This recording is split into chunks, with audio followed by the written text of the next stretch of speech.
welcome to my kitchen. It is the weekend. Once again, we've got our brand new start time of 9 a.m. I am here, I'm ready to go. Now, bake-off's begun here in the UK. Everyone's dusting off their bakeware in the kitchens and getting back in and baking. We're no different. I've got a couple of fabulous recipes today.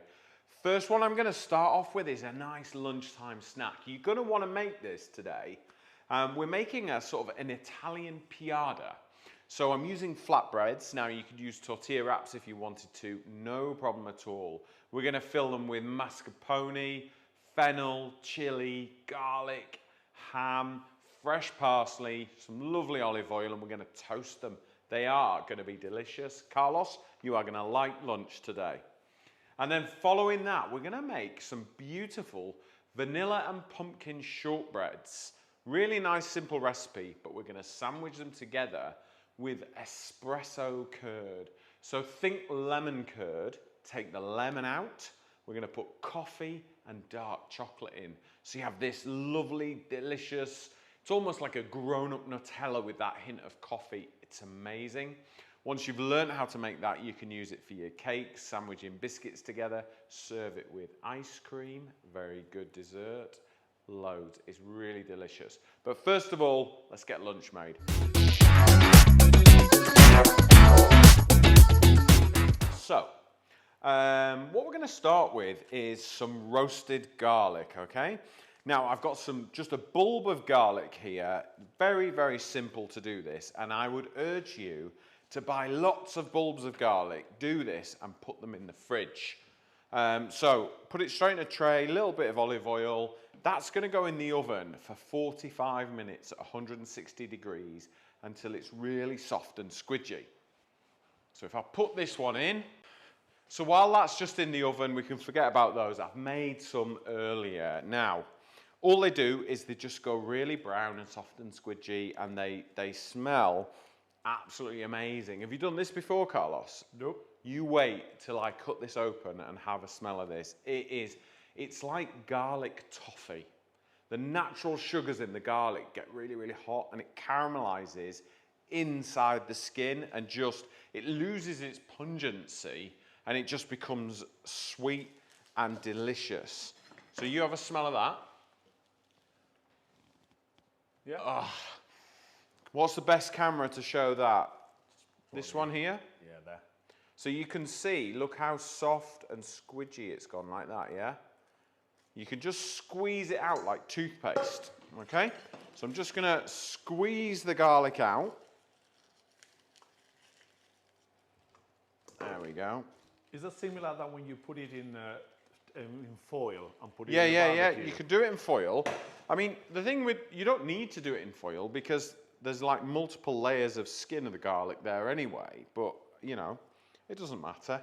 So, we've got our garlic there. I'm just going to loosen that out with a little bit of olive oil. Extra virgin olive oil. I'm going to put some pepper in there, and I'm going to put a little salt in there as well. Put that to one side. Now, we want to get some chili in there, okay? So we're going to go one red chili. I'm going to remove the seeds so that we just have warmth, not heat. All right? So it's not going to be like blow your head off.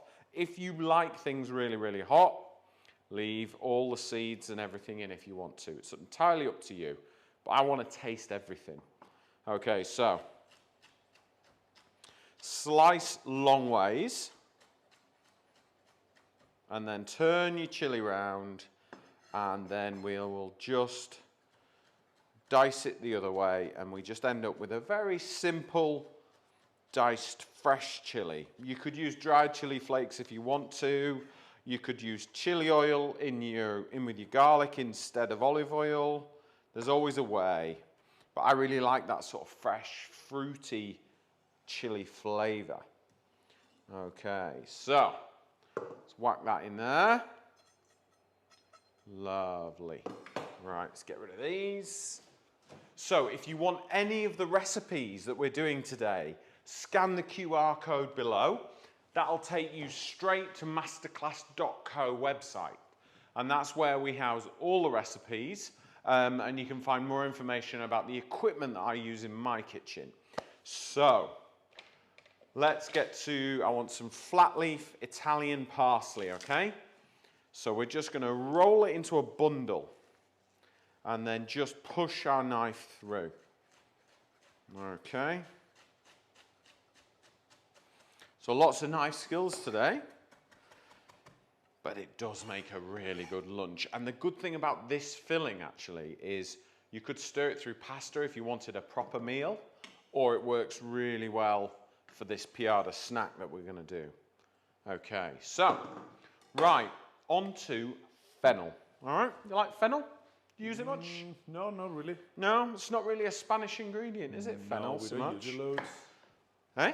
We don't No, use you don't it. use it. At least I don't. I don't know. No. Most of the Spanish chefs. So. Very Italian.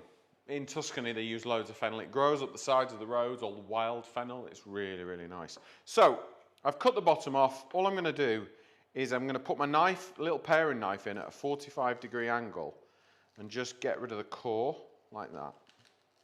Okay? That bit doesn't really render, doesn't eat well.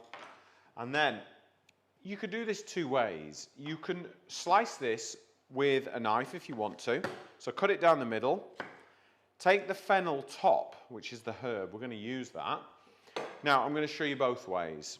So you can slice it with a knife, push really, really slowly, and try and get wafer thin slices of fennel, all right?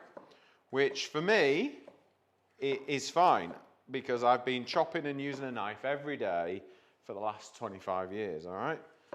But if you're not as confident and you aren't comfortable doing that, use a mandolin. Now, I've got the Chef'n one here. I love this piece of kit. It's brill. So you can just adjust the height of it, and I want it at its absolute thinnest, okay? The thinner you cut the fennel, the nicer this dish is, okay?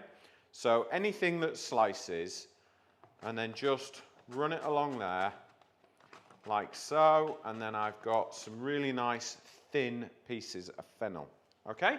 So don't be afraid to use a mandolin, it doesn't matter. It's better that you get it really, really thin, and you've got all your fingers, than it is to use a knife, all right? It's not important. So, about half a bulb of fennel will do. I'll just cut a few more slices here. So it's all about just using the knife and push through. So you've got a really nice sharp edge on this knife.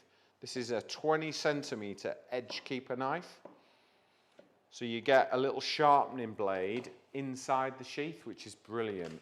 So every time you get the knife out, it sharpens it. Every time you put it away, it sharpens it. There's nothing worse than going into the kitchen drawer and the knives are blunt. That's when it gets dangerous, because the more force you have to put into cutting something, the more potential there is for an accident. Okay, so I've got the fennel top as well here. I'm just going to run my knife through that, so I've got extra there. I've got the vegetable and I've got the herb with it as well. Delish. Right, let's get these in.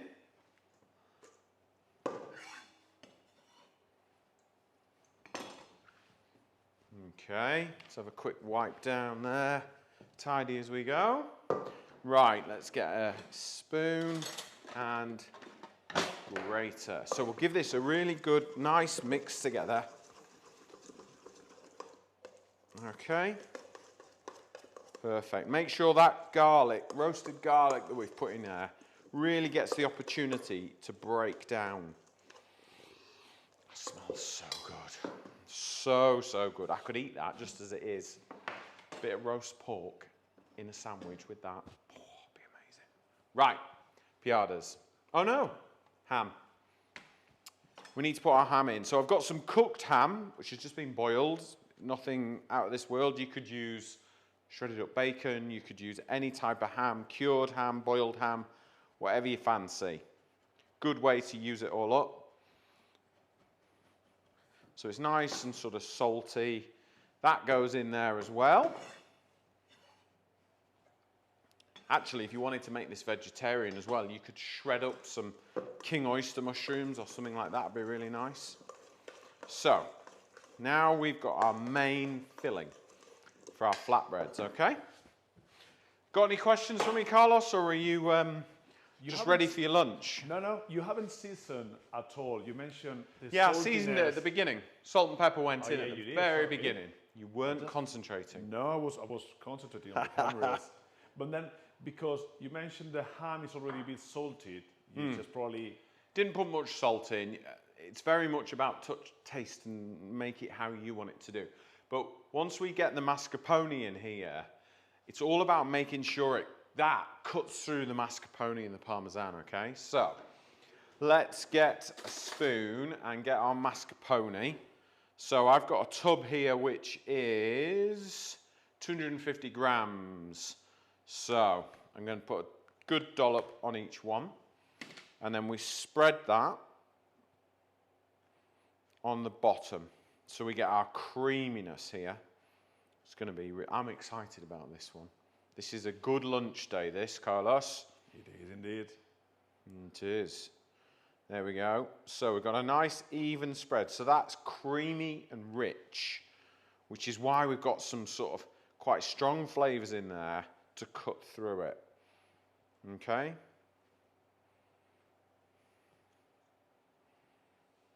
There we go. Now, we get our filling, and then we spread that on there. See, look how colourful that is. And full of flavour, okay? Absolutely packed full of flavour, this. Really, really good. You can make these in advance as well and toast them and then let them cool down, cut them into wedges. A bit more interesting for your work lunchbox if you want.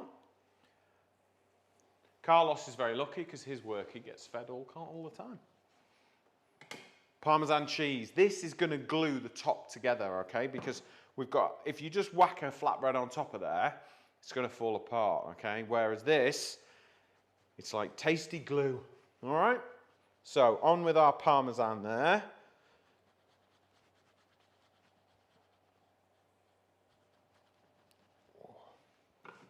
Nice. So you could just whack these in the oven like this. That'd be lovely, like little pizzas. There we go. That little bit of parmesan needed eating.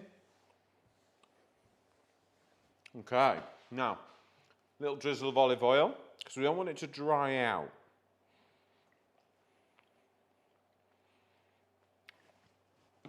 And there we go. We'll take our flatbread and top it. Now, each one of these, I think, one of these will feed 2 people. Probably not in this kitchen, Carlos, will it? I think we'll be having one each. However, let's get the pan on the heat. So we've got a dry frying pan, okay? Non-stick, ceramic coated, so it's nice and non-stick. Take your piada and pop it straight in. It's on a medium heat. It's going to take about 5 or 6 minutes on each side with that one. However, with this one, I'm going to put it straight on the bars in the oven. So let me get the oven tray and I'll show you what I mean. So, don't put it on a baking tray, put it straight onto the bars, because that means the air gets underneath it, it'll crisp up underneath, it'll crisp up on top, nothing's going to drop out because it's all inside the flatbread. That's going to take about 10 to 12 minutes in the oven, be absolutely perfect. And a top tip, you can freeze these filled and ready, so you could just take them out of the freezer and whack them straight in the oven. Okay, I've got both piadas, one in the oven, one in the frying pan. It's time to turn this one over. So just slide under with a non-stick pan and a silicone spatula and then just toss it over. And look, you can hear, nice and crispy. Okay, that's just going to take a couple of minutes. Oh, smells good. Both piadas are ready, okay? So all we have to do is carefully just slide that one off there. Let's pop that on there. And then, can you see this one, Carlos, on the cutaway? Yep. Look, because it's so non-stick, these can-to-pan frying pans, it just slides straight off like so. How easy is that? Right, are you ready for this, Carlos? I think you're gonna like this one. All right? So we'll cut them like so. What I would suggest is you kind of let these rest for a couple of minutes just to allow the mascarpone and the parmesan just to cool down just a little bit. But there you go. But look, let me just lift that one up and can you see that there, Carlos? Yeah. Yeah, you can see the filling there. It's all stuck together. It is the perfect lunchtime snack. So there you go. There are my Italian piadas filled with ham, fennel, chili, and mascarpone.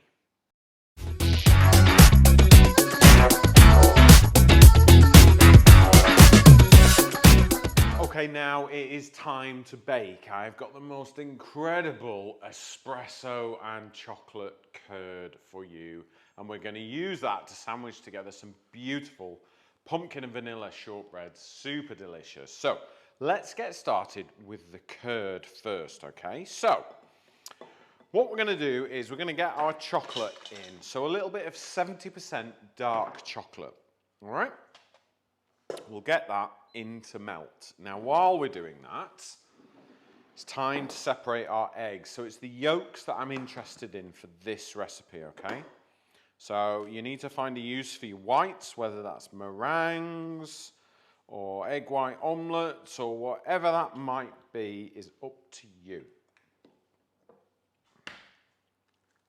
So I have got 4 large free-range eggs, and I am just using the yolks, okay?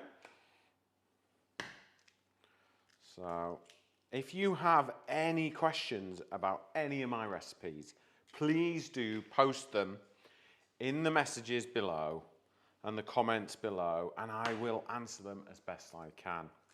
Okay, it's always lovely to hear from different people watching. We're super lucky. We have people watching all over the world. It is amazing. It's very humbling. And I thank you for tuning in. So, what you can't see is a little black Labrador here with their eyes glued to me on every move I can make. Haven't I, Pip? Right? So, right, chocolate and yolks together. We're now just going to add our caster sugar into there. And now the idea is just to whisk that together. Now, normally if you were making a lemon curd, you'd be in with the butter. But I've been taught to add the butter afterwards because it gives a much richer, more viscous texture, okay? So we're just going to warm the chocolate and the egg yolks and the sugar together. And now I've got some espresso coffee here. Now, if you don't like coffee, don't add it in, just make a chocolate curd, that's okay. But I really like the mix of coffee and chocolate together. I think it's really, it's quite grown up, but it is absolutely delicious, it really is. So, whisk your espresso in, and if it's warm, that'll help melt it all together. Now, the key is to whisk this to 75 degrees C. Now, at 75 degrees C, that's when the egg yolks will thicken, okay? So if you have a digital thermometer, now is the time to bring it out. If you don't, what you need to look out for is as the yolks start to thicken and you start to see ribbons, and the texture changes to a thicker, sort of custardy-like texture. It'll start on the edge of the bowl first, and then it'll work its way in, which is why I would urge you to keep moving it, keep whisking it all the time so that the temperature is distributed evenly through the curd. Who knew making curd was so complicated, Carlos, eh? I know. It's not, it's really not. It's just get it all in the bowl, keep whisking it, warm it up till it thickens. That's it. Not complicated. But this curd is amazing with using for cakes, decorating cakes up instead of icing. Sandwiching between biscuits, serving with ice cream, oh, you name it. You can stir it into cream and make a little desserts. You do all sorts with it. Put it on your toast. Serve it with your croissants on Sunday morning. Lovely. I used to make this and we used to serve it. Instead of pan of chocolates, we used to serve croissants with espresso curd. It was very popular. So, let's just get a thermometer out and let's see where we're at. So, really important when you do this, don't put the thermometer against the bowl, otherwise you'll take the temperature of the bowl. So we are rising up with 40, we're probably going to rise up to about 50 degrees here. 50, yeah, we're getting there actually. We're at 52 degrees at the moment. It's got a little bit to go yet, but not too long. As that's cooking. So I've got my butter here, it's at room temperature, and I'm just going to get it ready to go in. Okay. Fancy a bit of espresso curd? Yeah? Doing well today with the recipes for you. I know. I'll let you into a little secret. We have just eaten the Italian piadas and we had one each. And we feel a bit ashamed, but oh my goodness, it was delicious. It was absolutely amazing. So good, wasn't it? If you don't make anything I've ever made before, and you just make one thing, make that piada. It was epic. So good. If ever you see me at any live events or anything like that in the future, I'm going to be making that, believe me. It was really good. So, let's check our temperature again, because we must be nearly there now. So this is where digital thermometers really come into their own. So what you don't want to be doing is overcooking your curd, otherwise it becomes very eggy, and egg becomes the primary flavour. And the reason we're using eggs in curd is for texture, not flavour, okay? So, almost there. Almost there. Right, 63.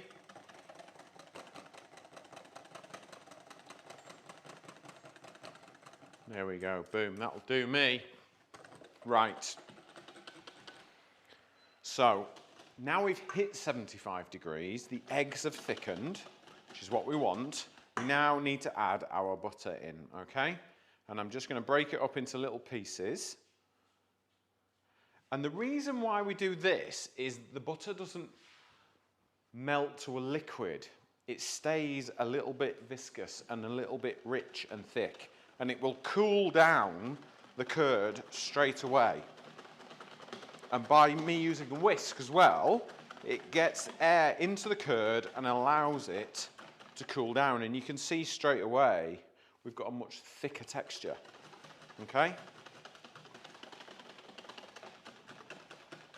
And what I'm gonna do is have a little taste to make sure we've got the coffee levels in there right.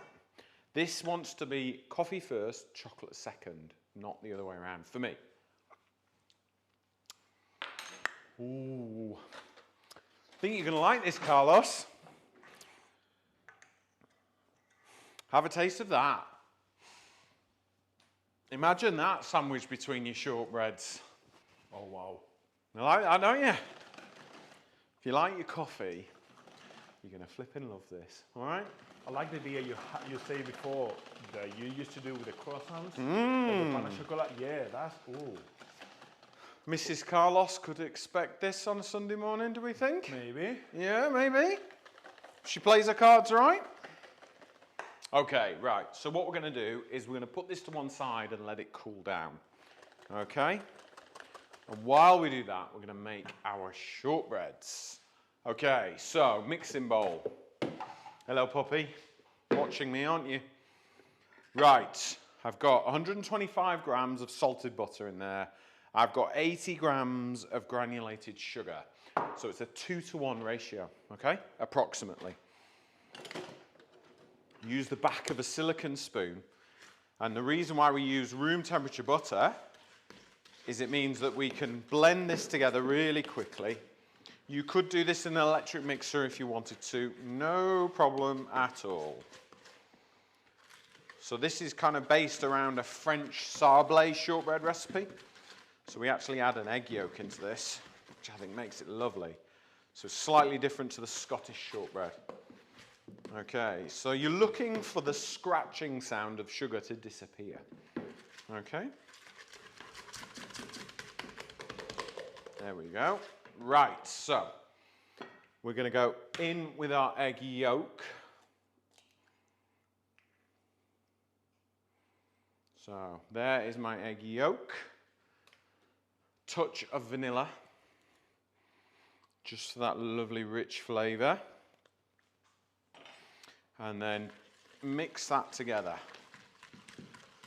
Now this shortbread recipe, you can freeze this, or it will sit in like a log shape in the fridge, and you can just slice off what you need when you need it. So it's a really good recipe to have. Ooh, getting that vanilla now, it smells good. Okay.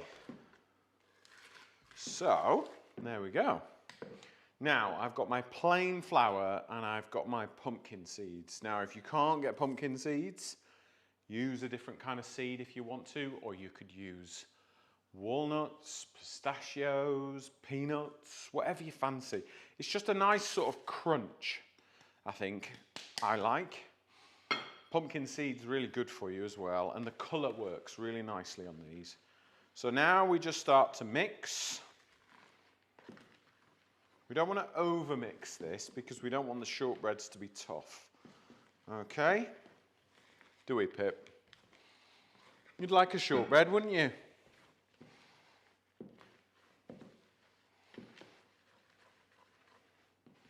Okay, so that is mixed enough, and I'll kind of show you what the texture looks like, because it doesn't look anything like shortbread yet. Okay? Can we see that all right, Carlos? Yep. It's very crumbly, isn't it? Use the warmth of your hands and press the shortbread together. Okay? That's it. Okay. Just bring everything together. That's it. And then we're just going to let this rest in the fridge for about 20 minutes, and then we'll roll them out. Okay, my shortbread has just come out of the fridge and it's rested. Now you can do one of two things here. You could slice this into round biscuits from the log, put them on the tray and whack them in the oven. I'm actually, because I'm going to sandwich them together with espresso curd, I'm actually going to roll them out. Now, got a little tip for you.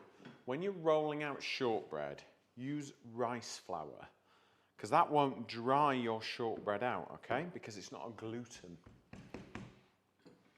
There you go, there's a top tip for you today. All right, so a little bit of rice flour, and then we're just going to roll it out. So nice and gentle, lots of gentle rolling rather than less heavy ones, okay? So just press the shortbread together and roll it out again. That will do. I'll get my cutters out. Now, what size shall we go for, Carlos? Always big. Oh, right. So we want to get as many cuts out of this as possible. So start right at the edge of your shortbread. And because I'm using a cutter, everything's going to sit the same. So when we sandwich them together, they will seamlessly sandwich together. And with that amazing espresso curd in the middle, oh, it's going to be a crowd pleaser, this one.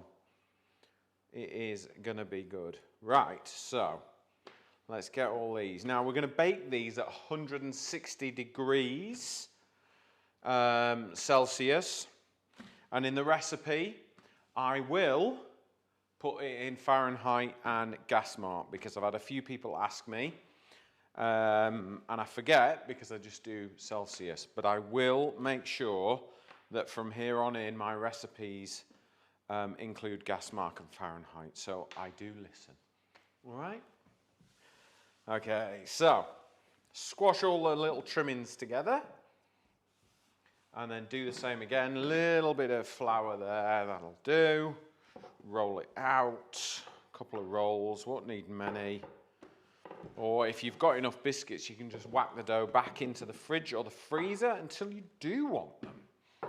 Okay, so it's a good one to have. And you can add different flavors. You could add orange zest, lemon zest to these. You can kind of chocolate chips, you name it really. But there we go. Right, they are ready. Can you see those all right, Carlos? It's not a spreading biscuit, this, so you don't need to worry too much. You just want to make sure everything is not touching, okay? And then we'll whack those in the oven. 160 degrees, they'll take about 10 to 12 minutes. Right, my shortbreads are all completely baked. Now, 100% transparency here. Our ending for the program didn't work because I put the fan on and it interfered with all the audio. So we're reshooting the end for you because I wanted to say goodbye and finish the recipe. So, shortbreads all cooked 12 minutes or so approximately in the oven. Leave them to cool, then they're nice and crisp. And then just spread your espresso curd onto one side, sandwich them together, and you have got the most amazing shortbreads with that rich, dark, delicious espresso and chocolate curd. Now, if you want the recipes, scan the QR code on the bottom. You'll find them there. They're on the masterclass.co website. But thank you very much for joining us. I hope you have an amazing weekend, and I look forward to seeing you on the next episode.